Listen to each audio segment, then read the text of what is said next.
ಶ್ರೀ ಗೋವಿಂದ ಗೋವಿಂದ ಗೋವಿಂದ ಗೋವಿಂದ ಗೋವಿಂದ ಅಧ್ಯಶ್ರೀ ಅಧ್ಯಶ್ರೀ ಭಗವತೋ ಭಗವತೋ ಮಹಾ ಮಹಾ ಪುರುಷಸ್ಯ ಪುರುಷಸ್ಯ ಶ್ರೀ ಶ್ರೀ ಮಹಾ ಮಹಾ ವಿಷ್ಣು ವಿಷ್ಣು ರಾಜ್ಞೇಯ ರಾಜ್ಞೇಯ ಪ್ರವರ್ತ ಪ್ರವರ್ತ ಮಾನಸ್ಯ ಮಾನಸ್ಯ ಅದ್ಯ ಅದ್ಯ ಬ್ರಹ್ಮಣಃ ಬ್ರಹ್ಮಣಃ ದ್ವಿತೀಯ ದ್ವಿತೀಯ ಪರಾರ್ಧೆ ಪರಾರ್ಧೆ. ಎಲ್ಲರೂ ಸಂಕಲ್ಪ ಸರಿಯಾಗಿ ನೆನಪಿಟ್ಕೊಳ್ಳಿ.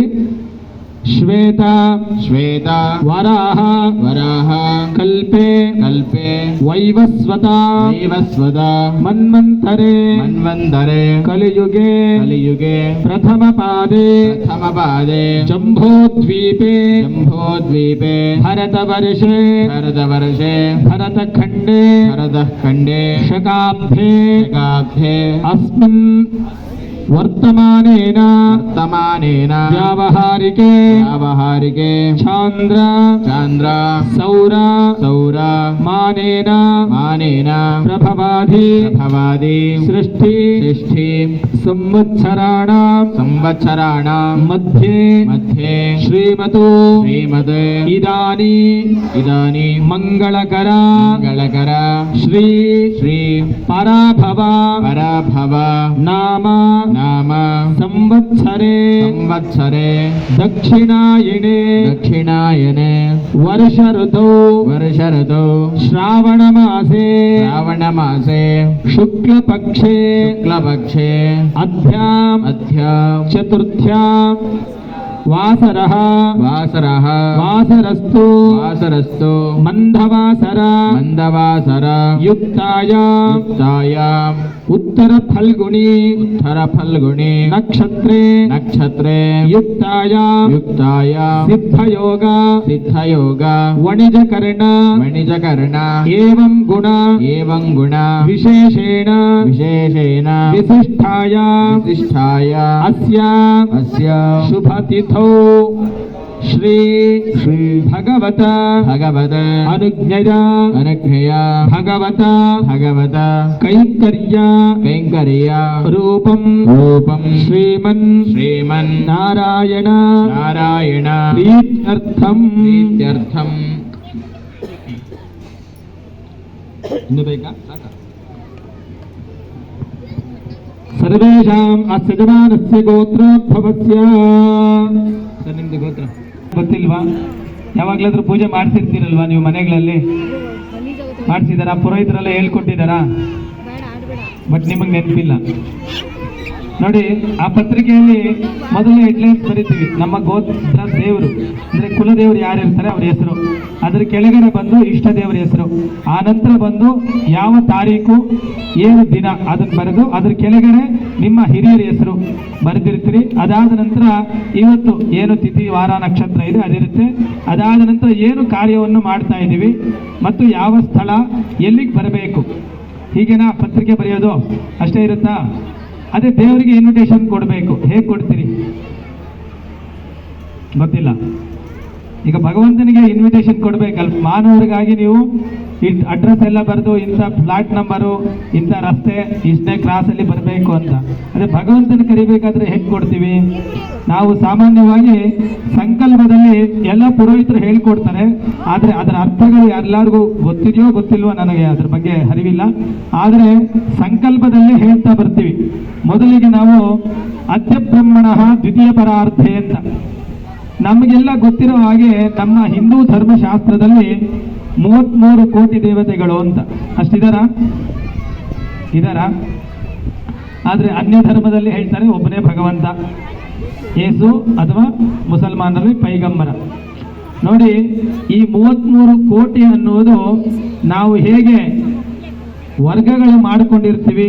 ಈಗ ನಿಮ್ಮ ಒಂದು ಶಾಲೆಯಲ್ಲಿ ಟೀಚರಿಗೆ ಇಂತಿಂಥ ಕಾರ್ಯಗಳನ್ನು ನೆರವೇರಿಸಬೇಕು ಅಂತ ನೀವು ವಹಿಸ್ಕೊಟ್ಟಿರ್ತೀರಿ, ಹೌದಾ? ಒಬ್ಬರು ಪ್ರಿನ್ಸಿಪಾಲ್ ಕೆಲಸ ಮಾಡಿದ್ರೆ ಇನ್ನೊಬ್ಬರು ಅವರ ಸಹಾಯಕ್ಕೆ ಏನೊಬ್ರು ಇನ್ನೊಂದು ಕೆಲಸಕ್ಕೆ ವಹಿಸಿರ್ತೀರಿ. ಆ ರೀತಿ ನೀವು ಆ ಒಂದು ಕೆಲಸವನ್ನು ಮಾಡಬೇಕಾದ್ರೆ ಅದಕ್ಕೆ ವರ್ಗಗಳು ಅಂತ ಹೇಳ್ತೀವಿ. ಆ ರೀತಿ ದೇವತೆಗಳಿಗೂ ಕೂಡ ವರ್ಗಗಳಿರುತ್ತೆ. ಅದರಲ್ಲಿ ಅಷ್ಟವಸುಗಳು ಅಂತ 8 ಜನ ಇರ್ತಾರೆ. ಈ ಪಿತೃದೇವತೆಗಳು ಅಂತ ನಾವು ಹೇಳ್ತೀವಲ್ಲ, ಇವರು ಅಷ್ಟವಸುಗಳು. ಅದರಲ್ಲಿ ಮಹಾಭಾರತದಲ್ಲಿ ಭೀಷ್ಮಾಚಾರ್ಯ ಕೇಳಿದ್ದೀರಾ? ಆ ಭೀಷ್ಮಾಚಾರ್ಯ ಕೂಡ ಒಬ್ರು. ಆ ರೀತಿಯಾಗಿ ಈ ಅಷ್ಟವಸುಗಳ ಕೆಲಸ ಏನಪ್ಪಾ ಅಂದ್ರೆ, ಪಿತೃದೇವತೆಗಳಿಗೆ ಯಾರು ಪಿತೃ ಕಾರ್ಯಗಳನ್ನು ಮಾಡ್ತಾರೆ ಅದರ ಒಂದು ಪುಣ್ಯ ಪಾಪವನ್ನು ಕ್ಯಾಲ್ಕುಲೇಷನ್ ಮಾಡೋದು ಅವ್ರ ಕೆಲಸ. ಅದಾದ ನಂತರ ನೆಕ್ಸ್ಟು ನಾರಾಯಣ ಸ್ವರೂಪದಲ್ಲಿ 12 ಜನ ಇರ್ತಾರೆ, ದ್ವಾದಶ ಆದಿತ್ಯ ಅಂತ ಹೇಳಿ. ಆ ಆದಿತ್ಯರಲ್ಲಿ ನಾರಾಯಣನು ಸಹಿತವಾಗಿ ಇರ್ತಾನೆ, ಇವರು 12 ಜನ ಆಯಿತು. ಅದಾದ ನಂತರ ಶಿವನ ಸ್ವರೂಪದಲ್ಲಿ 11 ಜನ ಇರ್ತಾರೆ, ಏಕಾದಶ ರುದ್ರ ಅಂತ ಹೇಳ್ತೀವಿ. ಎಷ್ಟಾಗಿದೆ ಕೌಂಟು? 8, 11, 12 ಎಷ್ಟಾಯ್ತು? 31. ಒಬ್ಬ ಪ್ರಜಾಪತಿ, ಒಬ್ಬ ಇಂದ್ರ, ಎಷ್ಟಾಯ್ತು? 33. ಎಷ್ಟು ದೇವತೆಗಳಿದ್ದಾರೆ? 33 ದೇವತೆಗಳು ಮಾತ್ರ ಇರೋದು. 33 ಕೋಟಿ ಅಲ್ಲ. ನೀವೆಲ್ಲ ಕೌಂಟ್ ಮಾಡ್ತೀರಲ್ಲ, ಅದು ಕೋಟಿ ಅಂತ ಹೇಳಿದ್ರೆ ದೇವತೆಗಳ ವರ್ಗಕ್ಕೆ ಕೋಟಿ ಅಂತ ಹೇಳ್ತಾರೆ. ಆ ಭಗವಂತನ ಕೆಲಸ ಮಾಡಿಕೊಡುವಂತ ದೇವತೆಗಳ ವರ್ಗಗಳು 3 ವರ್ಗ ಇರುತ್ತೆ. ಆ 3 ವರ್ಗಕ್ಕೆ ಕೋಟಿ ಅಂದ್ರೆ 33 ಕೋಟಿ ಅಂತ 3 ವರ್ಗ. ಈ 3 ವರ್ಗ ಏನು ಕೈಂಕರ್ಯ ಮಾಡುತ್ತೆ, ಏನು ಫಲ ತಗೊಳುತ್ತೆ, ಇವೆಲ್ಲ ಒಬ್ಬರಿಗೆ ಹೋಗಿ ಸಲ್ಲುತ್ತೆ. ಅದು ನೀವು ಯಾರಾದರೂ ಹಂದ್ಕೊಳ್ಬೋದು. ಏಕೋ ವಿಷ್ಣುರ ಮಹದ್ಭೂತಂ ಮೃತದ್ಭೂತಾನ್ಯನೇಕಶಃ ತ್ರೀಲೋಕಾನ್ಯಾಪ್ತ ಭೂತಾತ್ಮ ಭುಂಕ್ತೆ ವಿಷ್ಣು ಭೃಗಬ್ಜಜ ಅಂತ. ಅಂದ್ರೆ ನಾವು ಆಕಾಶಾತ್ ಪತಿತಂ ತೋಜಂ ಯಥಾ ಗಚ್ಚತಿ ಸಾಗರಂ ಸರ್ವದೇವ ನಮಸ್ಕಾರಂ ಕೇಶವಂ ಪ್ರತಿಗಚ್ಚತಿ ಅಂತ ಹೇಳ್ತೀವಿ. ಇದರ ಅರ್ಥ ಏನಪ್ಪಾ ಅಂದ್ರೆ, ಆಕಾಶದಿಂದ ಬೀಳುವಂತ ಒಂದು ಹನಿ ನೀರು ಕೂಡ ಕೊನೆಗೆ ಹೋಗಿ ಸೇರುವುದು ಎಲ್ಲಿಗೆ? ಸಮುದ್ರಕ್ಕೆ ಅಲ್ವಾ? ಅದೇ ರೀತಿಯಾಗಿ ನಾವೆಲ್ಲರನ್ನೂ ಪ್ರಾರ್ಥನೆ ಮಾಡಿದ್ರು ಕೊನೆಯಲ್ಲಿ ಒಬ್ಬನಿಗೆ ಸೇರುತ್ತೆ. ಅದು ನೀವು ಶಿವ ಅಂತ ಹೇಳಿದ್ರೆ ಶಿವ ಆಗ್ಬೋದು, ನಾರಾಯಣ ಅಂದ್ರೆ ನಾರಾಯಣ ಇರುವುದು ಒಬ್ಬನೇ ಭಗವಂತ. ಅಂದ್ರೆ ಅಣು ರೇಣು ತೃಣ ಕಾಷ್ಟಗಳಲ್ಲಿ ಕೂಡ ಒಬ್ಬ ಭಗವಂತ ಇರ್ತಾನೆ. ಆ ರೀತಿಯಾಗಿ ನಾವು ಇಲ್ಲಿ ನೆರವೇರಿಸ್ತಾ ಇರುವಂತಹ ಕಾರ್ಯ ಬಂದು ಶ್ರೀನಿವಾಸ, ವೆಂಕಟೇಶ, ವೈಕುಂಠವಾಸ, ಭಗವಂತನಿಗೆ ಲಕ್ಷಾರ್ಚನೆ, ಸಹಸ್ರಾರ್ಚನೆ, ಅಷ್ಟೋತ್ತರ ಅಂತ ಹೇಳಿ ಇರ್ತವೆ. ಆ ರೀತಿಯಾಗಿ ಭಗವಂತನ ಅನೇಕ ವಿಧವಾದ ಹೆಸರುಗಳಿಂದ ಕರಿತಿದ್ವಿ.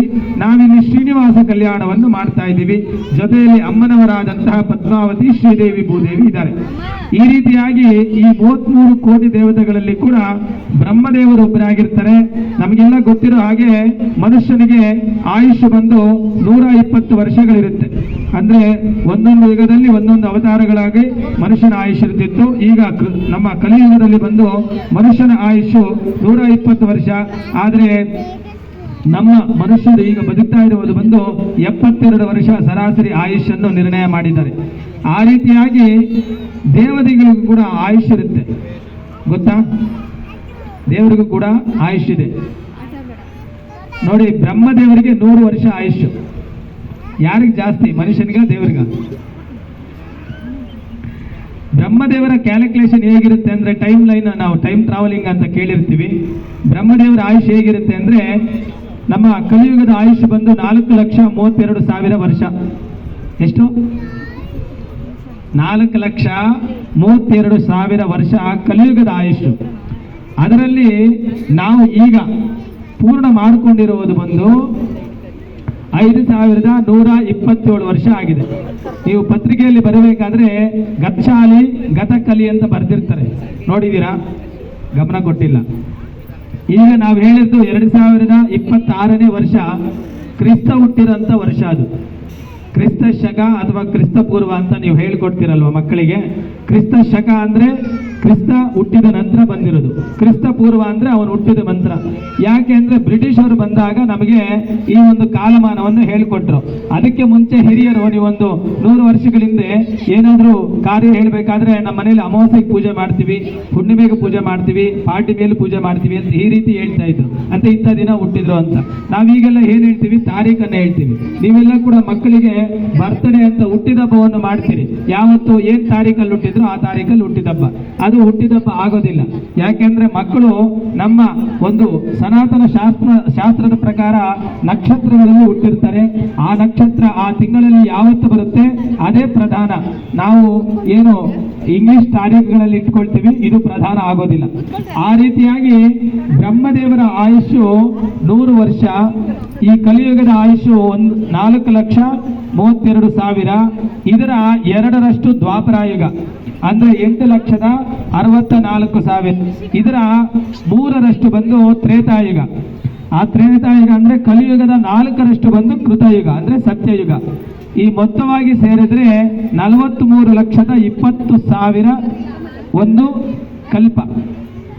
ಈ ರೀತಿ ಅಂದ್ರೆ 43,20,000 ಇಂಟು 1000 ಆಗ್ತದೆ. ಆವಾಗ 432 ಕೋಟಿ ವರ್ಷಗಳು ಬ್ರಹ್ಮದೇವರಿಗೆ 1 ಸೆಕೆಂಡ್. ಎಷ್ಟು? ಎಷ್ಟು? 432 ಕೋಟಿ ಮನುಷ್ಯನ ಆಯುಷ್ಯಗೆ ಬ್ರಹ್ಮದೇವರಿಗೆ 1 ಸೆಕೆಂಡ್ ಆಗುತ್ತೆ. ಅರ್ಥ ಆಯ್ತಾ? ಅಂದ್ರೆ ಈ ಬ್ರಹ್ಮದೇವರ ಒಂದು ದಿನ ಬಂದು 311 ಟ್ರಿಲಿಯನ್ ವರ್ಷ. ಈ ರೀತಿ ಬ್ರಹ್ಮದೇವರಿಗೆ ಈಗ ಸಂಕಲ್ಪದಲ್ಲಿ ಹೇಳಿದೆ, ಅದ್ಯ ಬ್ರಹ್ಮಣ ದ್ವಿತೀಯ ಪರಾರ್ಥ ಅಂತ. ಅಂದ್ರೆ ಬ್ರಹ್ಮದೇವರಿಗೆ 50 ವರ್ಷ ಪೂರ್ಣ ಆಗಿ 51ನೇ ವರ್ಷದಲ್ಲಿ ಮಧ್ಯಾಹ್ನ 12 ಗಂಟೆ ಬ್ರಹ್ಮದೇವರ ಸಮಯ. ಅದ್ಯ ಬ್ರಹ್ಮಣ ದ್ವಿತೀಯ ಪರಾರ್ಥ ಅಂತ.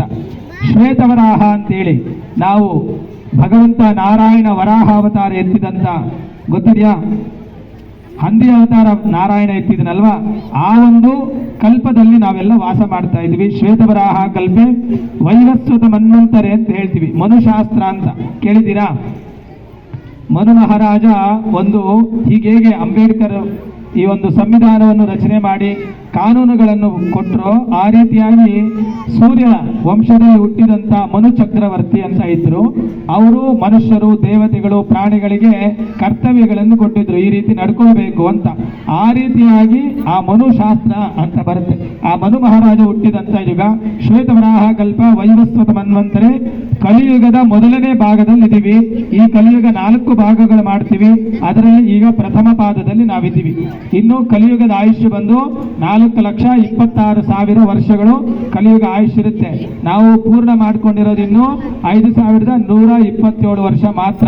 ಕಲಿಯುಗ 2000ನೇ ಇಸ್ವಿಗೆ, 2017ನೇ ಇಸ್ವಿಗೆ, 2028ಕ್ಕೆ ಪ್ರಳಯ ಆಗಲ್ಲ. ಅರ್ಥ ಆಯ್ತಾ? ಈ ಕಲಿಯುಗದ ಪ್ರಥಮ ಪಾದದಲ್ಲಿ ಜಂಬೂ ದ್ವೀಪ ಅಂತ ಹೇಳ್ತೀವಿ. ಕೇಳಿದ್ದೀರಾ? ಗೊತ್ತಿಲ್ವಾ ಜಂಬೂ ದ್ವೀಪ ಅಂದ್ರೆ? ನೀವು ಮಕ್ಕಳಿಗೆಲ್ಲ ಹೇಳ್ಕೊಡ್ತೀರಿ ನೀವು ಸಮಾಜ ವಿಜ್ಞಾನದಲ್ಲಿ, ಬಟ್ ಅದರ ಸಂಶೋಧದ ಅರ್ಥ ಗೊತ್ತಿಲ್ಲ. ನಾವೀಗ 7 ಖಂಡಗಳು ಅಂತ ಹೇಳ್ತೀವಿ. ನಾವು ಯಾವ ಖಂಡದಲ್ಲಿದ್ದೇವೆ? ಯಾವ ಖಂಡದಲ್ಲಿದ್ದೀವಿ? ಏಷ್ಯಾ ಖಂಡದಲ್ಲಿ. ಏಷ್ಯಾ ಖಂಡದಲ್ಲಿ ಭಾರತ ದೇಶದಲ್ಲಿದ್ದೀವಿ. ನಾವೆಲ್ಲ ಹೇಳ್ತಾ ಇರುವಾಗ ಇದು ಭಾರತ ದೇಶ ಅಲ್ಲ. ಆದರೆ ಭಾರತ ದೇಶ ಸ್ವತಂತ್ರ ಬಂದ ನಂತರ ಅದನ್ನು ಭಾಗಗಳು ಮಾಡಿದ್ರು. ಈ ಏಷ್ಯಾ ಖಂಡದ ಏನು ಆಫ್ಘಾನಿಸ್ತಾನ್, ಪಾಕಿಸ್ತಾನ್, ಕಜಕಿಸ್ತಾನ್ ಇದೆಲ್ಲ ಇದೆ, ಇದೆಲ್ಲ ಸೇರಿ ಇದ್ದಂಥದ್ದು ಭಾರತ ದೇಶ. ಅದು ಏಷ್ಯಾ ಖಂಡಕ್ಕೆ ಜಂಬೂ ದ್ವೀಪ ಅಂತೆ. ಜಂಬೂ ನೇರಳೆ ವೃಕ್ಷಗಳು ಅತಿಯಾಗಿ ಬೆಳೆಯುತ್ತಿದ್ದಂಥ ದೇಶ ಆಗಿರುವುದರಿಂದ ಇದಕ್ಕೆ ಜಂಬೂ ದ್ವೀಪೆ ಅಂತ ಹೇಳ್ತಾರೆ. ಭರತ ವರ್ಷ, ಭರತ ಖಂಡ ಅಂತ ಹೇಳಿ ಭರತ ಮಹಾರಾಜ ಕೇಳಿದ್ದೀರಾ? ಯಾರು? ರಾಮನ ತಮ್ಮ ಭರತ ಅಲ್ಲ. ನೀವು ಸಾಮಾನ್ಯವಾಗಿ ವಿಶ್ವಾಮಿತ್ರ ಮೇನಕೆ ಒಂದು ಕಥೆಯನ್ನು ಕೇಳಿರ್ತೀರಿ. ಕೇಳಿದ್ದೀರಾ? ಗೊತ್ತಾ ಇಲ್ವಾ? ವಿಶ್ವಾಮಿತ್ರ ತಪಸ್ಸಿಗೆ ಕುತ್ಕೊಂಡಾಗ ಆ ತಪಸ್ಸು ಭಂಗ ಮಾಡಬೇಕೆ ಅಂತ ಹೇಳಿ ಇಂದ್ರದೇವರ ಮೇನಕೆಯನ್ನು ಕಳಿಸಿ ತಪಸ್ಸನ್ನು ಭಂಗ ಮಾಡ್ತಾನೆ. ಆ ಸಮಯದಲ್ಲಿ ಅವರಿಬ್ಬರ ಒಂದು ಸಂಗಮದಿಂದ ಹುಟ್ಟಿದಂಥವಳು ಶಾಕುಂತಲೆ. ನೀವು ಶಾಕುಂತಲೆ ಕಾವ್ಯ ಎಲ್ಲ ಕೇಳಿರ್ತೀರಿ. ಈ ಶಾಕುಂತಲೆ ಮತ್ತು ದುಷ್ಯಂತನಿಗೆ ಹುಟ್ಟಿದಂಥವನು ಭರತ. ಅವನು ಸೂರ್ಯ ವಂಶದಲ್ಲಿ ಹುಟ್ಟಿದ್ದು. ಅದಕ್ಕೋಸ್ಕರ ಆ ಭರತ ಮಹಾರಾಜ ಆಳ್ವಿಕೆ ಮಾಡಿದರಂತ ದೇಶ ಇದು. ಅದಕ್ಕೆ ಭರತ ವರ್ಷ, ಭರತ ಖಂಡ ಅಂತ. ಮೇರು ಪರ್ವತ ಅಂತ ಹೇಳ್ತೀವಿ. ಮೇರು ಪರ್ವತ ಅಂತ ಹೇಳಿದ್ರೆ ಕೇಳಿದ್ದೀರಾ? ಹಿಮಾಲಯ ಗೊತ್ತಾ? ಹಿಮಾಲಯಕ್ಕೆ ಮೇರು ಪರ್ವತ ಅಂತ ಹೇಳ್ತೀವಿ. ಮೇರು ಪರ್ವತ ದಕ್ಷಿಣ ದಿಗ್ಭಾಗೆ ಅಂತ. ನಾವೆಲ್ಲಿದ್ದೀವಿ? ಉತ್ತರದಲ್ಲ, ದಕ್ಷಿಣದಲ್ಲ? ದಕ್ಷಿಣದಲ್ಲಿ ವಾಸ ಮಾಡ್ತಾ ಇದ್ದೀವಿ. ಮೇರು ಪರ್ವತ ದಕ್ಷಿಣ ದಿಗ್ಭಾಗೆ. ನಮಗೆ 2 ಮುಖ್ಯವಾದ ನದಿಗಳಿದೆ. ನಮ್ಮ ದಕ್ಷಿಣದಲ್ಲಿ ಬಂದು ಯಾವ ನದಿ ಇದೆ? ಕಾವೇರಿ. ಹೇಳಿ ಸರ್, ಭಯ ಬೀಳ್ಬೇಡಿ.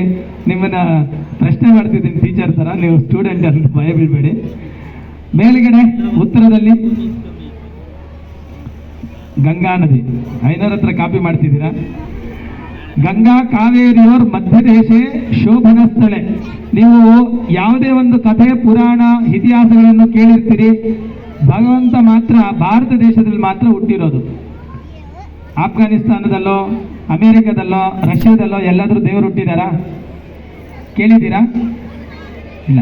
ಯಾಕೆ ನೋಡಿ, ಜಿಯೋಗ್ರಾಫಿಕಲ್ಲಿ ನಮ್ಮ ಅಕ್ಷಾಂಶ ರೇಖಾಂಶದಲ್ಲಿ ಗುಜರಾತ್ನಲ್ಲಿ ಮಧ್ಯರೇಖೆ ಹೋಗುತ್ತೆ ಅಂತ ನೀವು ಹಿಸ್ಟ್ರಿಯಲ್ಲಿ ಹೇಳ್ತೀರಿ ಅಲ್ವಾ? ಇದು ಭಾರತ ದೇಶ ಪ್ರಪಂಚಕ್ಕೆ ಹೃದಯ ಭಾಗ. ಎಲ್ಲ ಗರ್ಭ ಎಲ್ಲಿರುತ್ತೆ? ಹೊಟ್ಟೆಯ ಮಧ್ಯದಲ್ಲಿ. ಅಲ್ಲಿ ಮಾತ್ರ ಮಕ್ಕಳು ಹುಟ್ಟೋದು. ಅದಕ್ಕೋಸ್ಕರ ಇದು ಭಾರತ ದೇಶ, ಭಾರತಾಂಬೆಗೆ ಭೂಗರ್ಭ. ಅದಕ್ಕೋಸ್ಕರ ಇಲ್ಲಿ ಮಾತ್ರ ದೇವತೆಗಳು ಜನನ ಆಗಿದ್ದಾರೆ. ಭರತ ವರ್ಷ, ಭರತಖಂಡ, ಮೇರು ಪರ್ವತ, ದಕ್ಷಿಣ ದಿಗ್ಭಾಗ, ಗಂಗಾ ಕಾವೇರಿ ಮಧ್ಯದೇಶ. ನಮಗೆಲ್ಲ ಉತ್ತರದಲ್ಲಿ ಒಂದು ಪುಣ್ಯಕ್ಷೇತ್ರವಿದೆ, ಶ್ರೀರಂಗನಾಥ ಅಂತ ಹೇಳಿ. ಅದು 156 ಎಕರೆ ಇರುವಂತ ಒಂದು ಪುಣ್ಯಕ್ಷೇತ್ರ. ಇದು ನಮಗೆ ಉತ್ತರದಲ್ಲಿದೆ. ಅದಾದ ನಂತರ ನಾವು ಸಂವತ್ಸರಗಳನ್ನು ಹೇಳ್ತೀವಿ. ಇದು ಪರಾಭವನಾಮ ಸಂವತ್ಸರ. ಉತ್ತರಾಯಣ ಮುಕ್ತಾಯ ಆಗಿ ನಾವು ದಕ್ಷಿಣಾಯಣದಲ್ಲಿದ್ದೇವೆ. ಈಗ ದಕ್ಷಿಣಾಯನೆ. ಇವತ್ತಿನ ಋತುಗಳಂದ್ರೆ ಗೊತ್ತಿದೆಯಾ? ಋತುಗಳು ಹೇಳ್ಕೊಟ್ಟಿದ್ದೀರಾ ಮಕ್ಕಳಿಗೆ? ಗೊತ್ತಿಲ್ವಾ? ಋತುಗಳು ಹಾ ಸರ್, ಕಾಲ ಬದಲಾವಣೆ ಆಗತ್ತಲ್ವಾ? 2 ತಿಂಗಳಿಗೆ ಒಂದೊಂದು ಋತು ಬದಲಾವಣೆ ಆಗುತ್ತೆ. 6 ಋತುಗಳಿದೆ. ಈಗ ನಾವು ಯಾವ ಋತುವಲ್ಲಿದ್ದೀವಿ? ಈಗೆಲ್ಲ ನಿಮ್ಗೆಲ್ಲ ಸಂಕಲ್ಪ ಹೇಳ್ಕೊಟ್ನಲ್ವಾ? ಗೊತ್ತಿಲ್ವಾ ಯಾರಿಗೂ? ಶ್ರಾವಣ ಮಾಸ. ಇದು ಋತು ಬೇರೆ, ವರ್ಷ ಋತು. ಆ ಋತುಗಳೇ ಹೇಳುತ್ತೆ ವರ್ಷ ಅಂದ್ರೆ ಮಳೆ ಬರೋದು ಅಂತ, ಮಳೆ ಬರೋ ಕಾಲ. ಅರ್ಥ ಆಯ್ತಾ? ಅದಾದ ನಂತರ ಶಿಶಿರ ಋತು, ಆಮೇಲೆ ಹೇಮಂತ ಋತು. ಹೇಮಂತ ಋತು ಅಂದ್ರೆ ಹಿಮ ಬೀಳುವಂಥದ್ದು. ಆ ರೀತಿ ಈಗ ನಾವು ವರ್ಷ ಋತು, ಶ್ರಾವಣ ಮಾಸದ ಪಕ್ಷಗಳು 2 ಇರುತ್ತೆ, ಶುಕ್ಲ ಪಕ್ಷ, ಕೃಷ್ಣ ಪಕ್ಷ.